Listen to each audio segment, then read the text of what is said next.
तो आप लोग देख सकते हैं आज हम जा रहे हैं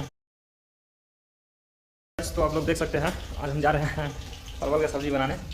ये देखिए अभी धो लिए है और ये मेरा दोस्त जो है अभी बना रहा है, ये बना रहा है कैसी की सब्ज़ी है पता नहीं।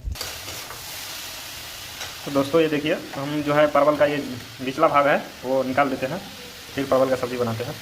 आप लोग ऐसे बनाते हैं कि नहीं कमेंट करके बताइए। तो गाइस देख सकते हैं अभी काट लिए हैं आलू और प्याज, इधर बन रहा है सब्ज़ी, इधर भी बन रहा है। तो देखिए दोस्तों अब चल गया था आलू के साथ परवल, अब इसको भूजेंगे थोड़ा देर। इधर भूज रखा हुआ आलू इसमें डाल के बनाएंगे। दोस्तों ये देखिए लोग इतना मसाला डाले हैं सब्जी में कि खांसते देखिए परेशान हो गया बच्चा तब पानी डाल रहा है इसमें।